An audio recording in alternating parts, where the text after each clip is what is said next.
Well, hey, welcome to this video. In my first video, I shared with you why I want to gain financial independence and how that it's coming from a notion, not because that I dislike my job or anything, or I'm trying to escape the proverbial rat race, so to speak. It's more coming from a place that I just want to create a life sometime in the near future for my wife and myself, where we've got options, where we can do more or less what we want. And in this video, I wanted to share with you something that I learned in all my research about trying to become financially independent. Something that, when I realized it, actually made me stop and think, oh, yeah, it might not be such a difficult challenge after all. What is this revolutionary idea that I learned? There's something called geo-arbitrage. What on earth is that? Well, basically, it's just a big long fancy word that means go and live somewhere where it's cheaper than where you're living now. Now, if you're watching this, there's a high chance you're probably in a so-called Western country. Me, I'm in New Zealand. Maybe you're in Australia, Canada, UK, somewhere like that.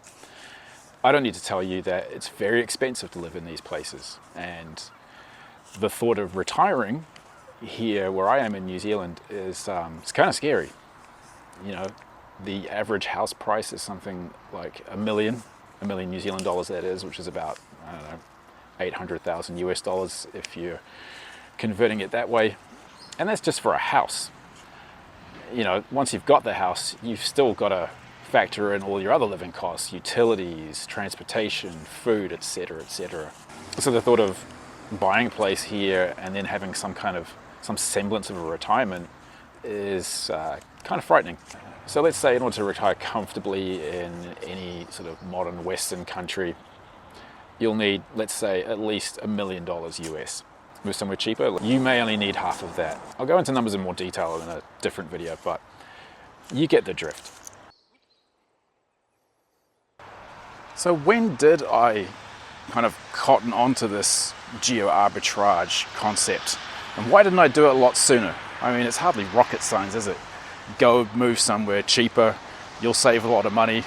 I'd say about a year and a half, almost 2 years ago, I was sitting on the couch like you do, flicking through some YouTube videos, and I get recommended this one video by an old Aussie bloke living in Vietnam, not Vietnam, he was living in Thailand, Hua Hin, I believe it was.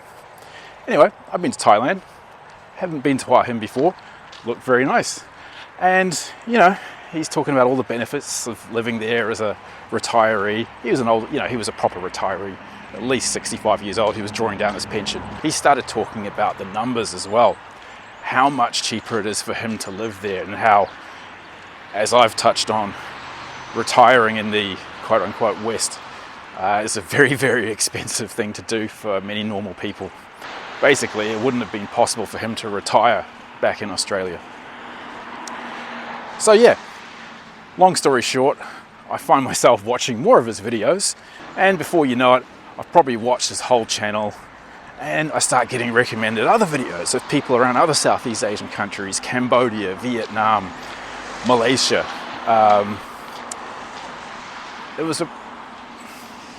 Hey, how you doing? And actually, it was around that time, my wife and I just got back from a trip to Singapore. Both of us have actually spent quite a bit of time in Singapore over the years. My wife mostly for work, myself for travel, visiting friends, and it's a place we both really, really enjoy.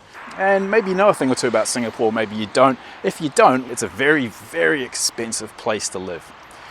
Very nice place to live, but very pricey, and for good reason. Now, around about the same time that I was watching all those YouTube videos and crunching numbers, you know, thinking about how much would it cost me to go and live in one of these countries myself, I started getting recommended videos about people who've moved to Malaysia.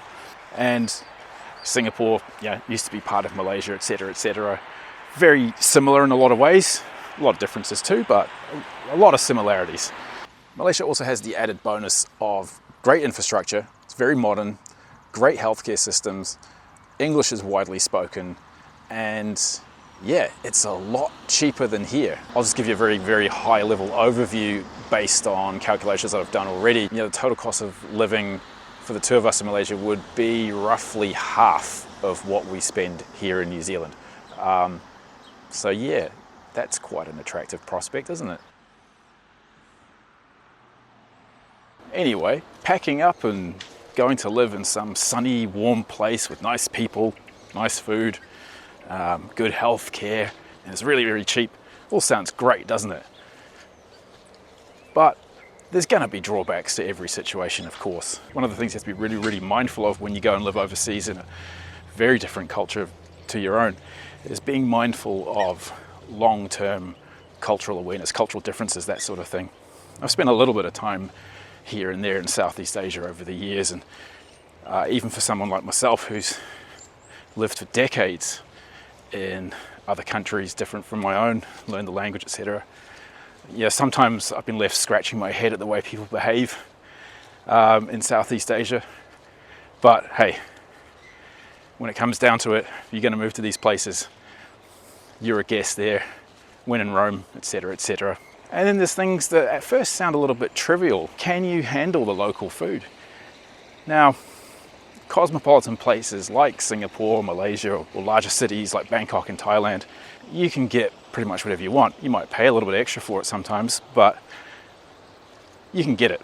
But what if it is just long-term too expensive or just too difficult to get hold of foods that you're more familiar with? Are you okay with that? Doesn't sound like a big deal, but from my experience,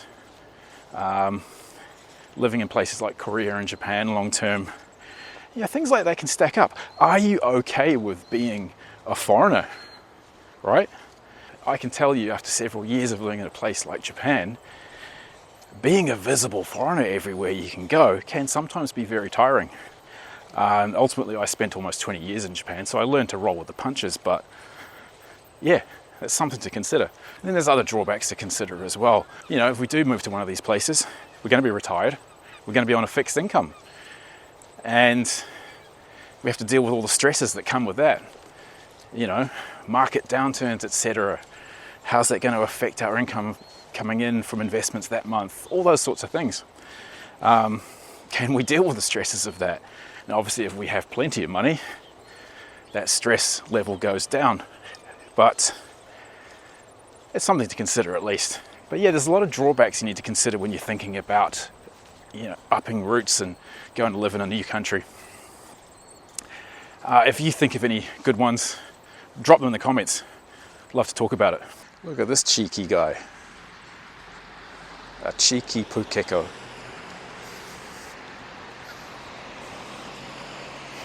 Hey buddy. So yeah, that's basically what I wanted to talk with you about today. This idea of geo-arbitrage, the fancy word for just moving somewhere where it's a lot cheaper. Have you ever considered it yourself? If so, where have you thought about going? Do you reckon you could do it? Is it affordable? You know, the affordability of it all, that's something I've obviously thought about a lot these past 18 months, 2 years, doing research, calculations, adjusting my portfolio accordingly, all that sort of stuff. And so I figured maybe in the next video I'll start breaking down how much it costs, or at least how much I think it might cost for the both of us to move somewhere like Malaysia. Anyway, that's for the next video. Hopefully see you in that one. Thanks for watching.